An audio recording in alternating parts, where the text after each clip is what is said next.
De uma maneira geral, são 3 processos que podem promover alterações, né, na próstata. Esses processos incluem, então, processos inflamatórios, a hiperplasia prostática benigna e os tumores. Então, na primeira parte desta aula, nós vamos focar sobre inflamação e hiperplasia prostática benigna, e na segunda parte da aula, nós abordaremos a respeito dos tumores. Então, o processo de inflexão de inflamação da próstata é chamado de prostatite, e ela é dividida em 3 grandes grupos. Tá? Então, é um processo que é caracterizado como bacteriano, abacteriano e granulomatoso. Nós vamos entender cada tipo desse processo inflamatório. Então, o primeiro grupo, que é chamado de prostatite bacteriana, ele pode ser um processo agudo, né? Geralmente causado por as bactérias que causam infecções no trato urinário. Então, damos destaque aqui pela E. coli, alguns gram-negativos, enterococcus e estafilococcus. Então, um processo infeccioso, né, bacteriano, agudo, eu vou ter uma inflamação, né, com a presença de pus, né, então uma grande quantidade de neutrófilo pode formar abscessos, dependendo do tipo de bactéria. Esse processo pode ser tanto focal ou difuso. Então, geralmente é possível evidenciar, né, muitos abscessos.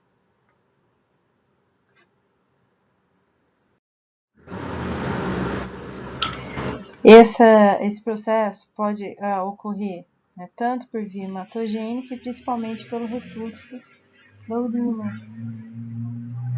Então, são as principais aí, formas aí da infecção.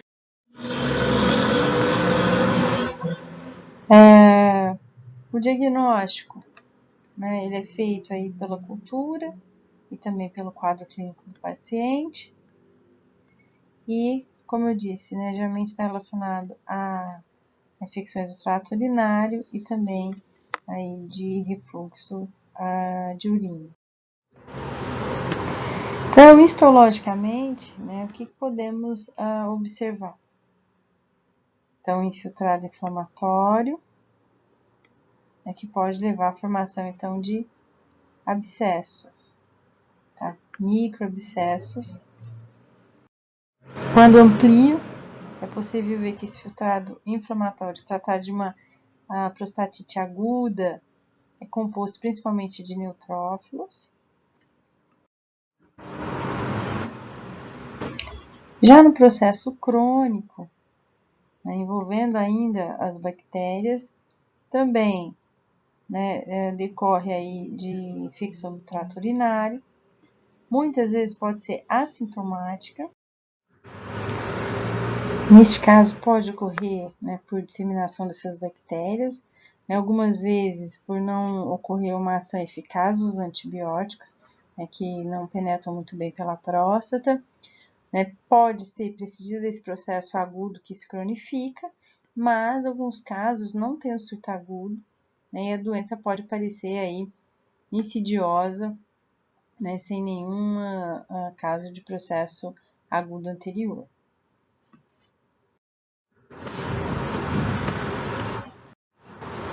Também há o infiltrado inflamatório, mas se tratar de um processo inflamatório crônico, eu tenho uma grande quantidade aí de linfócitos e macrófagos, diferente no processo agudo, onde tem a formação algumas vezes de abscesso pelos neutrófilos.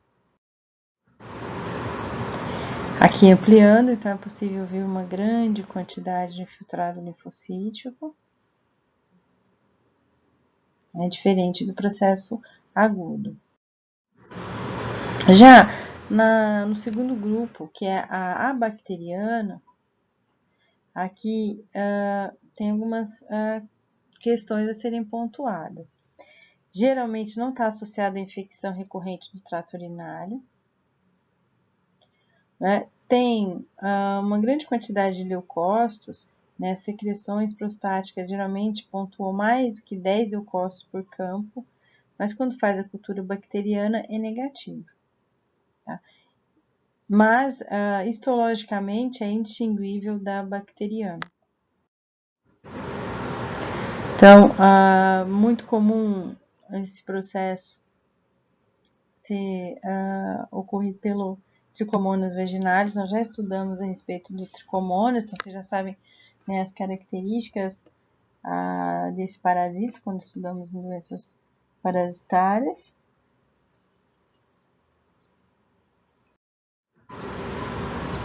E, como eu disse, histologicamente, né, é difícil diferenciar, então, a prostatite abacteriana da bacteriana. Então, a cultura aqui é fundamental para fazer essa distinção.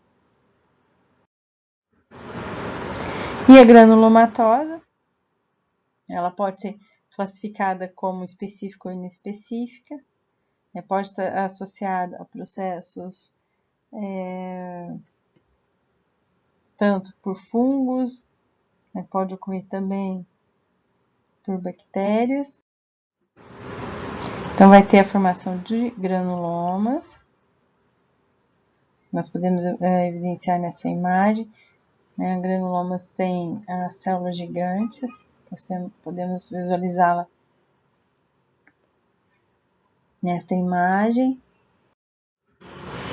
Aqui uma outra célula gigante. Então, o granuloma, eles podem se confluir, o colar de linfócitos e macrófagos em torno. Então, são características desse processo. Fungos também vão levar essa mesma característica, né? Geralmente, eles são oportunistas, né? Geralmente ocorrem em imunocomprometidos.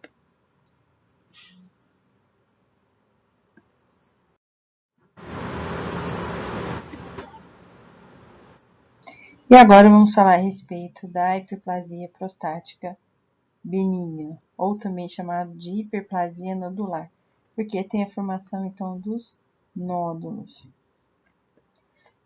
Esse processo é um processo muito comum em homens, principalmente acima de 50 anos.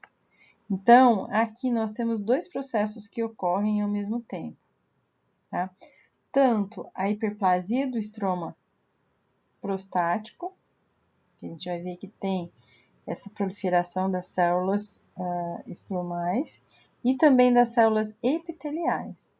Tá? Então, esse processo ocorre, então, essa hiperplasia, nessa proliferação tanto de célula estromal quanto de célula epitelial. E acaba levando, então, à formação dos nódulos, por isso chamado de hiperplasia nodular, porque são vários nódulos, né? E, obviamente, vai causar, né, com o aumento dessas células, desses nódulos, vai acabar, né, comprimindo, estreitando aí o canal da uretra. Com relação à patogenia, então, o que se sabe? Né? Então, nós sabemos que há essa proliferação, né? Nós vamos entender todo esse mecanismo. Tá? Lembrando que há mais células epiteliais que células estromais, isso, né, normalmente, histologicamente. Então, na verdade, acredita-se mais que há um aumento mesmo da célula estromal, e aqui, né, há um processo onde não há morte da célula epitelial. Então, tem algumas teorias que têm postulado que ocorre mais um processo de não morte do que mais proliferação. Então, a proliferação é mais da célula estromal. Então, nós vamos entender, né, esse processo.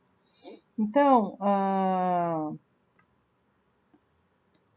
todo esse mecanismo gira em torno aí da testosterona, né, que ela vai ser convertida, né, em dihidrotestosterona, que é chamado de DHT, desculpa. Essa conversão é feita por essa enzima, que é a enzima 5-alfa-redutase do tipo 2.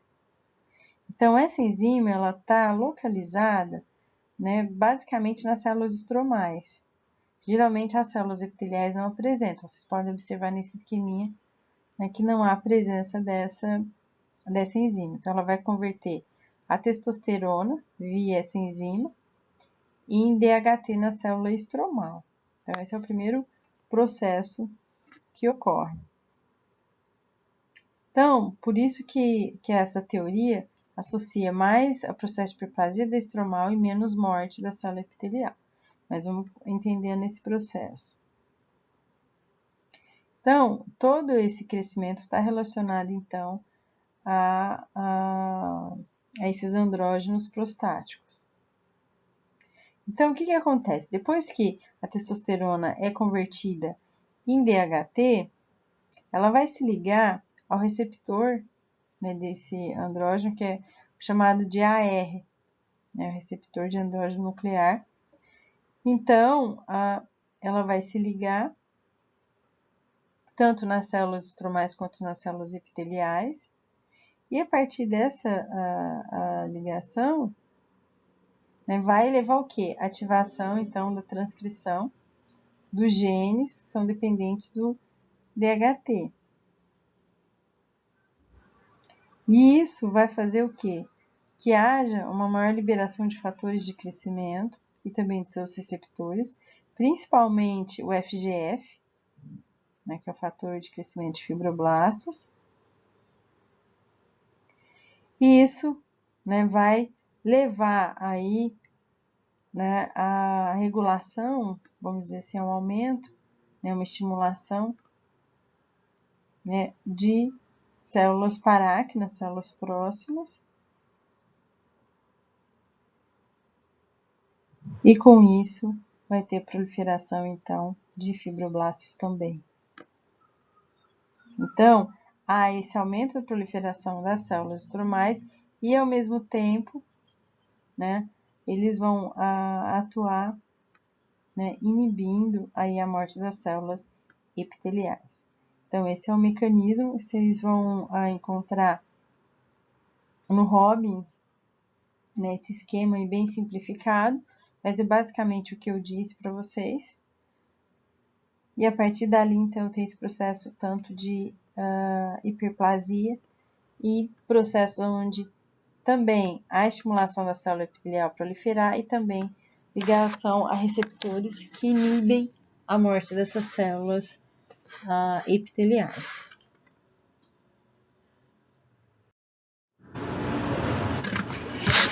E como eu já disse, né, com a formação desses nódulos pode haver uma compressão da uretra. Macroscopicamente, então, esses nódulos são irregulares, mas são bem definidos. Então, aqui são múltiplos nódulos. Esta imagem encontra-se no livro do Robbins. Então, essa secção mostra, olha, esses nódulos bem definidos, né, nódulos maiores, nódulos menores, podem ser observados e acabam comprimindo, né, a uretra. Histologicamente, essa imagem é um scanner de uma lâmina, mas já dá para a gente observar que formam, então, esses nódulos, né, então eles são bem delimitados. Eles são chamados de estrômato glandulares, né, porque eu tenho uma grande quantidade de estroma e também das células epiteliais glandulares. Essa imagem também é do Robbins, né, então dá também essa visão macroscópica e panorâmica, né, mostrando esses nódulos aqui em torno e dá para a gente observar também a uretra. Então, de uma maneira geral, né, observa-se que há um aumento de estroma. Então, diferentemente do normal, que teria muito mais glândula que estroma, que tem muito estroma. Então, essa imagem, mesmo panorâmica, é para evidenciar, né, que há essa proliferação, essa hiperplasia, mas também há esse aumento das glândulas. Então, ampliando, é possível ver, né, esse padrão aí glandular, Algumas vezes essas células ficam em torno de vasos, né? São células mais alongadas, mais fusiformes. Aqui, nesta imagem, é possível observar, né, que tem a presença das células basais. Essa informação é extremamente importante, né, que é para a gente conseguir diferenciar uma hiperplasia de um adenocarcinoma. No adenocarcinoma não tem essa camada de células basais. E aqui vejam que tem uma proliferação, então, das células colunares. Então, essas são as principais características da hiperplasia prostática. Aqui, numa ampliação, então é possível evidenciar essas células colunares e as células basais. A imunistoquímica, algumas vezes, é importante para a marcação dessas células basais, né, e para poder diferenciar de um adenocarcinoma, quando há dúvidas. Com relação à evolução, né, pergunta-se sempre, né, se uma hiperplasia prostática pode evoluir para um câncer, né? Geralmente, não, né? Pode ocorrer processos, então, de compressão da uretra e, consequentemente, vai levar a uma dificuldade de micção, vai ter uma retenção maior de urina na bexiga, né? Mas geralmente não estão associados à neoplasia. Então, os pacientes eles têm uma incapacidade de esvaziar completamente a bexiga, e isso pode levar a processos infecciosos também, né? Pode ter, então, a disúria e mais relacionados a processos, então, infecciosos, mas geralmente não relacionados ao câncer.